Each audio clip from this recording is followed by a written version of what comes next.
On reprend en Bezrat Hashem. On avait commencé la dernière fois un texte du Zohar dans Parashat Noach. Et ce texte du Zohar, qui était, plus exactement dans Sifrei Torah, et ce texte du Zohar en 74a, il voulait expliquer la notion générale de ce qui s'est passé dans la tour de Babel. Pour ça, on avait ramené un verset très important que Zohar avait dit Aïkra itle istaklabe, j'espère que vous l'avez fait, qui est un verset dans les Rois 1, 6, 7. Alors ce verset, il faut le connaître par cœur, on va le reprendre. Ve'abaïd be'ibanoto even shelema masa nivne ou makavod ve'agarzen, nivne ou nivna, toujours je me trompe, on verra. Ou makavod ve'agarzen kol keli. Kol kele, c'est pas kol keli, c'est kol kele barzel, lo nishma babayit behibanoto. Alors, nous on avait compris déjà du début du pasuk du coup de la dernière fois, ve'abayit behibanoto, c'est que la maison, elle se construit d'elle-même. Il y a quelque chose dans la construction, puisque notre sujet est ça, c'est de savoir c'est quoi la construction. Avant de parler même de la tour de Babel, qui veulent construire Migdal Vaïr, qui veulent construire une ville et une tour, c'est quoi la notion de construction? C'est quoi déjà construire? Et il n'y a pas de meilleur exemple de la construction, comme on dit la dernière fois, que la construction du temple de Salomon. D'ailleurs, même pour comprendre cette construction, on était revenu à la première construction, enfin qui n'était pas vraiment une, parce que c'était pas un bâtiment, mais quand on a construit certains éléments du mobilier du Mishkan dans le désert. Rappelez-vous la menorah. Très bien. Et donc, on s'était intéressé à chacun des mots du verset. Donc, vers Baït, Behibanoto, et donc quand elle se construit, Even Shelema. Vous vous rappelez de ça, Even Shelema? Et on avait dit que Shelema, alors Shelema c'est un truc de grammaire, parce que normalement le Zohar il dit qu'on aurait dû écrire avec un Yud, pour voir le cours de la semaine dernière. Et que comme il n'y a pas un Yud, alors on peut lire Shelomo. Mais c'est une bonne question de grammaire. Pourquoi est-ce qu'il aurait fallu rajouter un Yud? Quand on dit Shalem, pourquoi est-ce qu'au féminin, il faudrait mettre un Yud pour Shelema? En gros, c'est de savoir si le tséré qui est sous le lamed, c'est un tséré chasser ou si c'est un tséré malais. Mais en tout cas, en hébreu moderne, la distinction ne se fait plus, parce qu'on peut écrire évidemment Shelema avec Yud et sans Yud, mais le Zohar, il fait remarquer que normalement, on aurait dû écrire avec un Yud. Or, si on écrit avec un Yud, donc du coup, c'est ce qu'on aurait dû avoir. Comme on n'a pas de Yud, alors on peut dire Shlomo. C'est quoi Even Shlomo? Ça veut dire qu'il y a une perfection dans la pierre de Salomon. Donc le Zohar, il va maintenant nous aiguiller tout doucement vers le fait que la construction, elle est liée à toute une mise en place de plusieurs éléments. Massa, on avait vu Massa la dernière fois. Massa Nivna, ou Nivne, toujours, parce que ça dépend des versions. Et ça veut dire qu'il y a un transport. Rappelez-vous qu'on avait vu, je vais vite, parce qu'on l'a fait la dernière fois, que les pierres n'avaient pas été ni taillées, ni sculptées, si on peut dire, à Jérusalem. Elles avaient été faites ailleurs, avec cette histoire que je vous avais racontée la dernière fois, de Ashmadai et du Shamir. Donc, on relit le pasuk, ve'abahid be'ibanoto even shelema masa nivne. Maintenant, on va voir la suite. Ou makavot ve'agarzen. Alors, makavot, c'est vrai qu'en hébreu moderne, un marteau, c'est patiche. Mais makav, on peut dire que c'est marteau aussi. Bon, ça dépend comment on voit les choses. Je vous avais dit que Rashi, il avait ramené un élément là-bas. Ve'agarzen et la pioche. Kol kele barzel. Tous les outils de fer, lo nishma babahis beibanoto, rien n'était entendu dans la maison quand elle se construit. C'était une construction en silence. Donc effectivement, si nous on cherche ce qu'il y a dans la tour de Babel, le lien, on va dire le lien tenu, le lien très subtil qu'il y a entre la construction physique et le langage, c'est qu'ici on voit que ça s'est fait en silence. Il n'y a pas eu de bruit. Donc on reprend là. Donc la dernière fois on avait fait Massa et on avait ramené le verset dans Bamidbar où le Massa et Amachanot, vous vous rappelez les trompettes qui par elles faisaient que le camp se déplace. Donc voyons les choses simplement. Ve'u makavod ve'agarzen kol keli barzel lo nishma. Begin des chamirs, parce que donc ce fameux chamir, cette espèce de, je sais pas si c'est un insecte ou un petit animal qui a taillé toutes les pierres comme il le fallait. Begin des chamir bazakula, parce que le chamir il taillait tout. Velo ishtama mila, et on n'entendait rien. Littéralement, on n'entendait pas un mot. Parce qu'ici, effectivement, on va commencer à parler du langage. Dès là, isterehu, l'ishar manin le me'abad, parce qu'on n'avait pas besoin que les autres outils travaillent. On n'a pas besoin pour construire d'avoir d'autres outils. C'est comme ça que le Zohar ici, il a lu ça. Kol kele barzel lo nishma.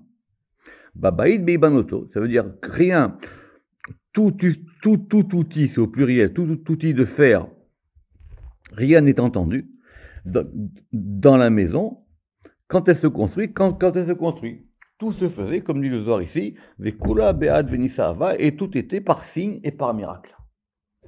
Donc c'était une espèce de construction, vous vous rappelez, où il y avait un transport transporté, où il y avait un constructeur qui était animé par quelque chose. D'accord ? Juste pour revenir, si vous vous rappelez la dernière fois, sur le fait que les ouvriers, ils avaient une espèce de plan devant eux. Parce que pour eux, c'était quelque chose de nouveau. On leur demandait de faire quelque chose qu'ils n'avaient jamais fait. Donc, et il fallait qu'au fur et à mesure qu'ils construisent, ils aient la perception de ce qu'ils allaient construire. Donc en même temps, c'était pour eux comme une découverte. Ça, c'était la première partie du Zohar. On passe en page 3. Amar Rabbi Shimon kama chabivin inun milei doraita zakah chulake man deitasek behu veyada leme'ech be'orach kishut. Rabbi Shimon il a dit combien est-ce que sont aimées les paroles de la Torah. Zakah chulake, et heureuse la part man deitasek behu de celui qui s'en occupe. Veyada leme'ech be'orach kishut, et il sait y aller dans la voie de vérité. Petit préambule de Rabbi Shimon pour dire qu'effectivement la Torah, il y a des grands secrets cachés à l'intérieur de la Torah, et que si quelqu'un il a une voie et une manière ou un chemin pour comprendre les versets de la Torah, alors ça peut ouvrir à beaucoup de choses. Pourquoi ? Parce que maintenant, par une espèce de génie, il n'y a pas de mot, du Zohar, on va relire le verset et on va l'appliquer au langage. Le même verset. Le même verset, les mêmes mots. Vu qu'il s'agit de construction, on va parler du langage. Parce que le langage aussi, c'est une construction. Et pour comprendre comment le langage se construit, nous, on avait pris pour la construction quoi ? Pour la construction, nous, on avait pris l'exemple de la maison parfaite. Alors, on va nous aussi maintenant s'intéresser au langage parfait. Au langage tel qu'il se doit. Pour qu'après on puisse comprendre, alors c'est quoi une mauvaise construction de Migdal Vahir et c'est quoi maintenant le problème qu'il y a eu avec la langue à Babel. D'accord ? Vous comprenez comment ça marche ? C'est très important. Alors que la première partie, elle était explicative, cette partie-là maintenant, elle va être descriptive. Rabbi Shimon, il va maintenant nous raconter comment ça se passe. Alors on reprend le verset. Ve'habayit be'ibanoto. Et la maison, quand elle se construit. Kad. Salka biriuta dikucha birichu. Le me'eba dikara le kare. Salka migo machashava reuta litpashta. Ve'itpashtat me'atar dehi machashava sesetima de la itiada. Lorsque s'est élevé dans la volonté du Saint béni soit-il ou du Saint béni lui, de faire un honneur à son honneur. C'est-à-dire quoi, de faire un honneur à son honneur ? Évidemment, c'est des heures compliquées, on peut passer des heures sur chaque mot. Le Rama qui explique une longue explication, le Keten Paz aussi, il y a beaucoup d'explications sur ce texte. Autrement dit, ici, c'est la notion de kavod. Lorsqu'il a voulu donner un kavod à son kavod. Autrement dit, lorsqu'il a voulu dévoiler les choses. Parce qu'il a voulu que les choses maintenant se dévoilent. Autrement dit, c'est le passage qu'on a vu souvent qu'il y a entre ce qu'on appelle la Réouta, entre la pensée et la, j'aime pas ce mot, mais la réalisation. L'emi'ibad, le fait que maintenant on va mettre en œuvre. Mettre en œuvre. Salka Mego Machashava s'est élevé dans sa pensée. Donc là maintenant, tous les cours qu'on a fait du Pardes, ils vont nous être utiles. Au niveau de la pensée, il y a quelque chose qui est monté. Les Reuta Leitpashta, de se déployer. Veitpashtat Me'atar Dei Marshava Setima, et elle s'est déployée depuis le lieu de cette pensée fermée, de la Tchada qui n'est pas donnée à connaître. Donc tout le monde connaît la différence, il y a une pensée dévoilée et il y a une pensée cachée. Donc dans la pensée même des choses, la pensée pour le moment, elle est cachée, elle est setima, elle est fermée. Elle est fermée et personne ne peut la connaître, parce qu'il y a un degré caché. Mais maintenant, cette pensée-là, on va commencer, il y a une volonté, ça veut dire, le Rama qui dit c'est quoi une volonté? Il y a un ratson, ça veut dire il y a un déploiement qui va se faire pour que ça se dévoile. Est-ce qu'on peut tout déployer de la pensée? Sûr que non. On ne dit pas tout ce qu'on pense. Mais ce qu'on pense, on le dit. Enfin, ce qu'on dit doit exprimer ce qu'on pense. D'accord? Rappelez-vous ici que la Machashava, c'est Chorma. D'accord.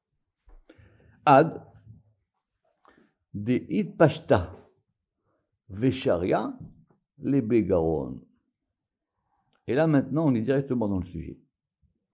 Jusqu'à ce qu'elle se déploie et que ça atteigne un lieu qui s'appelle la gorge. Donc c'est le langage. C'est le langage. Mais ici, c'est un langage de la Kabbalah. C'est pas le langage de parler, de dire des choses. Rappelez-vous ma question sur Rashi. Est-ce qu'on dit qu'un marteau, c'est comme ça en français ou en anglais ou en italien, et du coup, ils n'ont plus su comment on dit un marteau ou une pioche. C'est la pensée qui est liée à la pensée d'en haut. Donc ça arrive dans la gorge. Pourquoi? Parce que quand on parle, le lieu premier, on verra après effectivement comment ça se passe, donc il y a un souffle, et le souffle qu'on va donner, il va aller dans la gorge, et après de la gorge dans la bouche, et après de la bouche dans les lèvres, et après dans les lèvres, la parole. Ça on l'a vu dans Sefer Yetzira longuement. Des ihu nevi'at tadir, et qui est le lieu d'un jaillissement permanent. Beraza deihu ruachaim, parce qu'il y a un souffle de vie. Il y a un souffle. D'accord. Notez que, si vous vous rappelez bien, hein, quand Dieu il a créé l'homme, et qu'il a marqué là-bas qu'il a mis en lui nishmat haim, il a mis en lui une âme de vie. Le Targum, il avait traduit là-bas ruach memalela. Le Targum, il est traduit là-bas, c'est-à-dire un esprit de parole. Ou plutôt un souffle de parole. L'être humain, il est parlant. Et ça quittera pas toute la philosophie juive. J'ai fait des cours là-dessus dans le Rambam et chez Abou Lafia, que la définition de l'humain, c'est un être parlant. C'est pas un être pensant, c'est un être parlant. Il parle. Donc, on reprend. Il y a la pensée, Machashava Stima, elle va se déployer. Ça arrive dans la gorge. Et par la gorge, il y a un flux qui passe. Et c'est un flux permanent. Parce que c'est un flux de vie, Wahaim. Tant que la personne elle est en vie, normalement le flux il passe. On parle pas maintenant du langage humain, on parle du principe même du langage. Ou Cheden, Kadit Pashta, Hahi, Machashava, Vesharia, Beatarda. Alors lorsqu'elle s'est déployée cette pensée, et qu'elle va résider dans ce lieu, c'est-à-dire que lorsque maintenant la pensée se déploie et qu'elle arrive dans ce lieu-là qui s'appelle le lieu de la gorge, il crée Haï Machashava. Donc cette pensée-là, maintenant, elle change de nom, parce qu'elle a un flux. Le flux arrive jusqu'à la gorge, et ça s'appelle Elohim Haïm. Autrement dit, on avait un souffle, et maintenant, ça va devenir un nom. C'est quelque chose qui sort. Et c'est un degré permanent, c'est un degré de vie. Dirtiv, comme il est écrit dans Jérémie, ou Elohim Haïm. C'est un Elohim de vie. Alors pourquoi ici on a mis le Shem Elohim et pas le Shem Elohim? On verra la question, si vous voulez, une autre fois. Le Ramak, évidemment, il va l'aborder. Mais on va dire ici que Elohim, c'est peut-être lié au fait que ça vient de la Bina. C'est, en fin de compte, ça sort de Chorma. Et maintenant, c'est la Bina qui va faire sortir ce souffle de vie. Mais ça ne suffit pas. On continue. Baha, leid pashta ou leid galia. Maintenant, une fois que c'est déployé, on veut que ça se dévoile. Comprenez la différence? Le déploiement, c'est le fait que les choses, elles se mettent en continuité. Il y a un flux.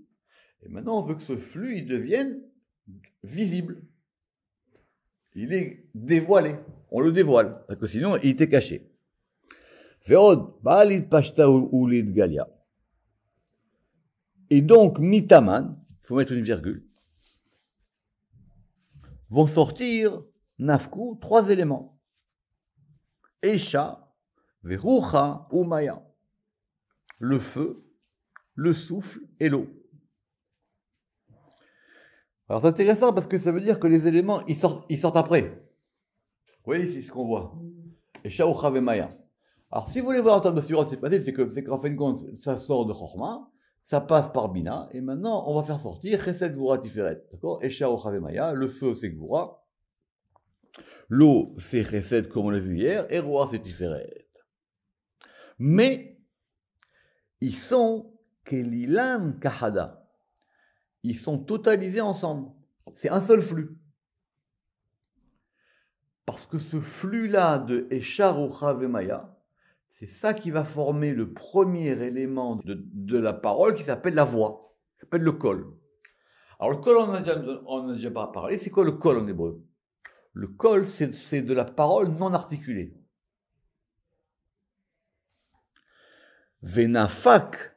Et donc, et comme ces 3 éléments, ils sont mis ensemble, dans quelle structure, on va dire, ils sont mis ensemble?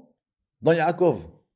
Abraham, vous vous rappelez qu'on a vu dans le Zohar hier, Abraham, il était Maya, Yitzhak, il était Esha, et Yaakov, il est Rucha. Mais Yaakov, lui, il a les 3 en lui. Venafak Yaakov, Gvar Shalim, et Yaakov, il est sorti. Diyu Veyu Kol Had, et il est lui une voix. Denafik Veishtema, qui sort et qui est entendue. Donc l'histoire de Kol Yaakov, j'espère que tout le monde la connaît, c'est la bracha que son père il lui a donnée, et il lui a dit, Yaakov, toi tu as le Kol. C'est quoi un Kol? J'avais à un moment hésité de traduire Kol par un son. Kol, c'est-à-dire que c'est... Alors il y a le souffle. Le souffle, ça on a dit, ce souffle-là, mais vous voyez que ça marche de haut en bas ici, hein, d'accord? Donc le souffle, il passe par la Garonne, il passe par là, parce qu'on était passé de Ruach Chaim à Elohim Chaim. Elohim Chaim, maintenant, ça fait sortir Esha, Ucha, Vemaya, le feu, l'eau et le souffle, et le vent, on va dire comme ça. Et ça sort par le degré de Yaakov. Et ici le Zohar, il va dire, Veu Kol Chad, et ça c'est un kol, Denafik qui sort, Veishtema, et que maintenant on va entendre. Dans le kol, on comprend pas, mais on entend. Comme on dit, j'entends une voix, j'entends un son, c'est un son. Mais acha, et à partir d'ici, donc le Zohar ici très clair, Machashava de Avasetima, la pensée qui était cachée, voire qu'on a dit plus haut, vous vous rappelez ou pas? Dei Marshava Setima, la pensée qui était cachée. Behashai, et qui était donc en silence. Ishtama, elle est entendue, l'hidgalia, pour être dévoilée. Donc on a tout le processus. D'accord? C'est le processus même de la parole. Mais c'est une parole, c'est une parole divine. On ne parle pas de la parole humaine. Ne me parlez pas de prophétie. On ne parle pas de ça maintenant. Od. Mais maintenant, c'est pas fini. Parce qu'on a un col. It pashat ay machashava lidgalia. Donc maintenant, cette pensée qui veut se dévoiler, elle va encore appuyer, ou batache, et elle va frapper, aïkol, et elle va frapper la voix. Ça arrive souvent dans le Zohar, c'est-à-dire que quand on a quelque chose, et qu'on veut le réanimer, il faut qu'on le réanime depuis la source. C'est-à-dire qu'il y a un nouvel influx, et cet influx maintenant, il va frapper le col, en fin de compte ça repère au départ, ça va refrapper le col, Ve'akish bisfavan, et ça va heurter les lèvres. Et maintenant le col, il passe par donc tout le principe d'articulation du langage, et ça sort par les lèvres. C'est le sod du verset qu'on dit dans la Hamida avant de commencer la Hamida, Hashem sefatai tiftar ufi yagid telatera. C'est pas pour ça qu'on a mis le verset là-bas, il en parle souvent. On demande à Dieu de nous ouvrir nos lèvres. Parce qu'on veut que ce qu'on dise, ça corresponde à ce degré-là. On relit. Od. Id pashat machashava lidgalia. Se déploie cette pensée pour se dévoiler. Ou batash, et elle va frapper. Aïkol, cette voix. Ve'akish, et elle va heurter les lèvres. Urdin, nafka, dibour, et alors sort la parole. On a tout. On a tout. Vous avez tout.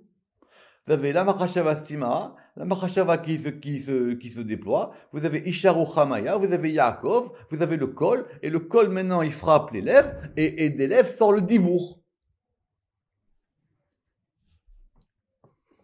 Des Ashlim Kula, et c'est vrai qu'une fois maintenant on a réussi à parler, alors tout maintenant c'est parfait, tout devient complet. Vegale Kula, et ça dévoile tout. Ishtama. Alors Ishtama c'est un jeu de mots, ça veut dire on entend, et dans le sens de on comprend. Il s'entend. De kula ihu ai machashava setima dehavat lego vechulachad. Cette phrase, il faut la souligner. On veut dire conclusion, jusqu'à présent, que tout est cette pensée fermée qui était à l'intérieur, vekulahad, et tout est un. Autrement dit quoi? Il n'y a aucun hiatus, il n'y a aucune perte entre la pensée et la parole. Tout se dévoile. On relit. Ishtama de chula ihu ai machashava setima de havat lero vechulachad.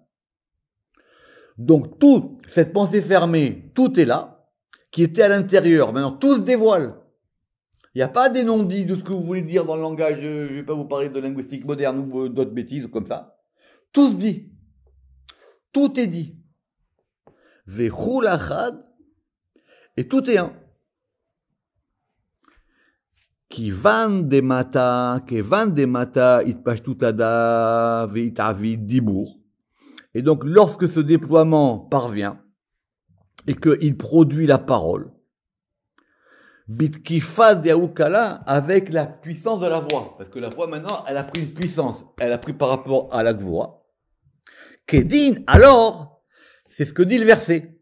Ve'abahid beibanoto. La maison lorsqu'elle se construit. Ça veut dire il n'y a plus maintenant d'écart entre l'ouvrier et le plan d'architecte. Vous comprenez maintenant comment est-ce que le Zohar, il met les deux ensemble? Dans la construction du Beth Amikdash, il n'y a aucune différence entre le plan du patron et les mains et les mains du maçon qui est en bas. Tout se dévoile. C'est fait comme il se doit. Pour que ce soit fait comme il se doit, il faut quoi? Il faut qu'effectivement l'ouvrier il soit connecté à la pensée de l'architecte. D'accord? Rappelez-vous qu'on avait vu Adrichal pour un prénom, pour un nom de Dieu dans le Pardes. D'accord? Et ben c'est pareil dans la parole. La parole, c'est quelque chose qu'on porte et qui nous porte. Kacher livna l'active. Et on va revenir sur le verset. Et il n'y a pas marqué là-bas lorsqu'elle est construite. Ça veut dire quoi? Le verset, il n'a pas parlé au passé. C'est pas on a construit et maintenant c'est terminé. Maintenant on passe au fonctionnement et on n'a plus qu'à faire l'entretien. Et là, Beibanoto. Beibanoto, c'est comme ce qu'on dirait un participe présent. C'est un présent continuel. Lorsqu'elle est construite, Bechol Zimna Vezimna, à chaque moment. Il y a un continuum, il y a un flux permanent de cette parole. Et ce flux permanent de cette parole, il est fait au fait que tout soit lié. Et si maintenant, alors maintenant c'est évidemment complet parce que le Zohar il va prendre les deux. Ça veut dire on a à la fois maintenant la construction et la parole. Donc ce que le verset il a dit, Vabaïd Beibanoto, c'est que le temple il est tout le temps en construction. Il se construit tout le temps.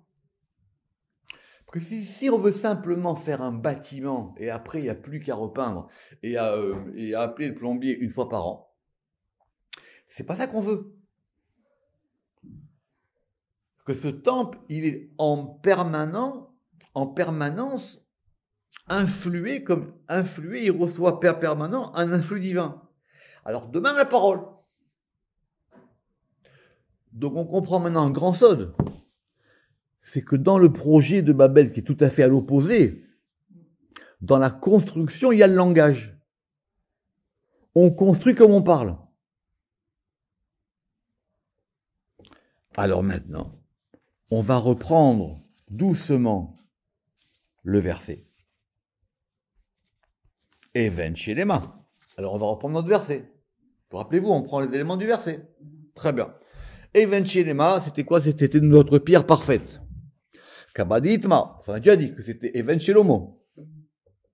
Si c'est Even Shelomo, Urtiv, Ba'atara Sheitera Lohimo, c'est ce qui est marqué dans le cantique des cantiques. C'est quoi ça, Even Shelema? Even Shelomo. C'est quoi ce passage? J'espère que tout le monde le connaît. Ba'atara Sheitera Lohimo, Beyom Khatunato ou Beyom Simchatsibo. C'est dans le cantique des cantiques et qui dit, alors, il y a une différence entre Atara et Keter, j'espère que tout le monde sait, d'accord? Donc c'est pour ça que Shuraki l'a traduit, il a raison, que Keter c'est la couronne et Atara c'est le nimbe. Hein? Nimbe ou diadème.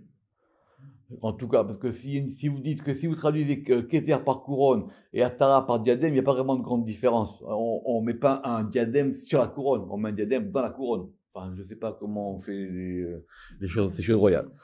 Et donc c'est quoi? Ba'atara chez Iteraloimo avec le nimbe dont sa mère l'a nimbé. C'est quoi là-bas le pasouk? Ça veut dire que le roi Salomon, il a eu sa mère, elle lui a construit un nimbe, et ça, elle l'a fait Beyom Hatunato Yom Zibratibo, le jour de son mariage. C'est de là qu'on apprend que Eshetraïl Ateret Baala. Ça veut dire qu'en fin de compte, c'est le principe du féminin, et chez Traïl, Ateret Baala, ça remonte au niveau de la couronne de son mari. En gros, c'est la Malchoute qui remonte. Elle remonte au-dessus de Keter. Pourquoi ça remonte? Parce que maintenant, il y a un flux permanent entre le haut et le bas. Ça circule. Ce qui est en haut, ça vient en bas, et ce qui est en bas, ça vient en haut. C'est ça le Even Shelema. La pierre qui était en bas, elle remonte en haut. Tout circule. Ça fluide. La suite du verset, Massa. Alors c'est quoi maintenant cette notion de transport? Oui, et là c'est clair. Des nafka milgo, parce que ça veut dire que ce qui était à l'intérieur, c'est sorti. Vesharia venatil levar, et donc maintenant ça va résider et ça va à l'extérieur. Il n'y a plus de distinction entre la pensée et la parole. Donc ça bouge, c'est ça le transport. Rappelez-vous, on avait dit c'est quoi le transport? Alors, le transport, c'est que l'ouvrier, il transportait, oui. Mais en fin de compte, c'est ce qui était à l'intérieur va à l'extérieur. C'est ça le vrai langage. Il y a un mouvement. Venafka milela, et donc ça sort de l'en haut. Vesharia venatil letata, et ça va résider, et ça voyage vers l'en bas. Vous comprenez ou pas? Ça coule. L'intérieur va à l'extérieur, ce qui est en haut vient en bas. Il y a un flux. Le flux, il est permanent. Alors si c'est comme ça, la suite du verset, pourquoi on a eu besoin de nous rajouter ou Makavod, Vagarzen, les colques et les barzel, et les marteaux et la pioche et tous les outils de fer? C'est quoi?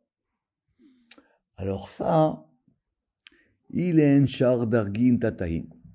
Ça, ce sont les autres degrés inférieurs. Dekulehu talian be, vela ishtama'u, vela itkabelu lego, kadi salkali tarda lehela ou nanka mitaman. Ça, c'est le passage compliqué. On traduit. Ce sont les autres degrés inférieurs qui dépendent tous de lui et ne sont ni entendus ni reçus à l'intérieur lorsqu'elles s'élèvent pour s'unir en haut et puiser de l'en bas. Autrement dit, c'est ce qui vient après la malchoute. Ce sont les mondes inférieurs. Dans ces mondes inférieurs, il y a des choses après qui se passent. Ce sont les épanchements.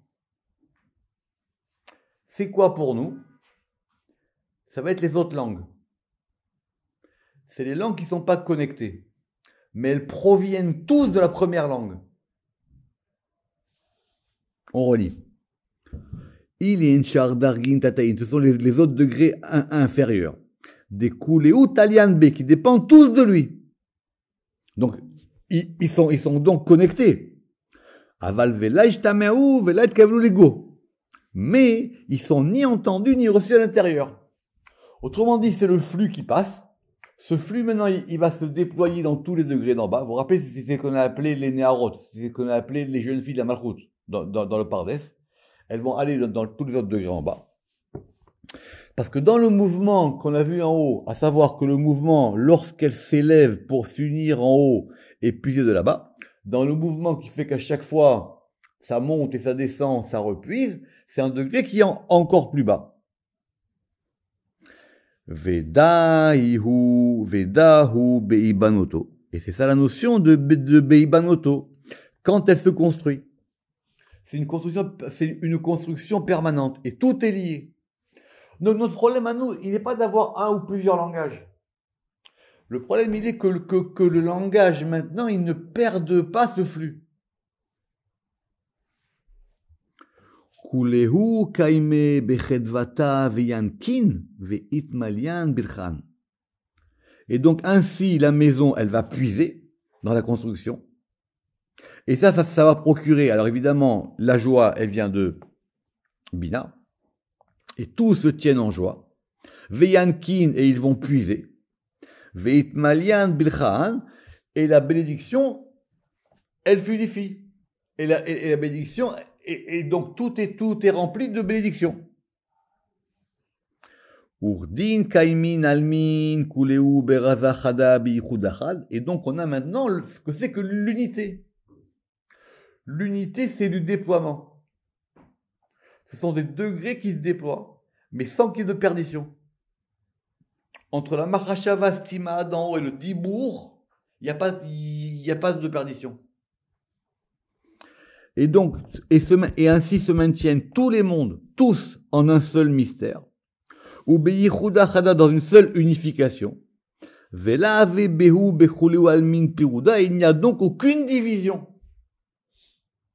Donc il peut y avoir autant de langues que vous voulez, mais il n'y a pas de division. Tout revient toujours à l'unité. Ça va être ça la différence qu'il y aura entre avant et après le déluge. La question qu'on avait posée, que j'avais ramenée au nom de la Gemara. L'homme chané avant qu'il soit 70 langues.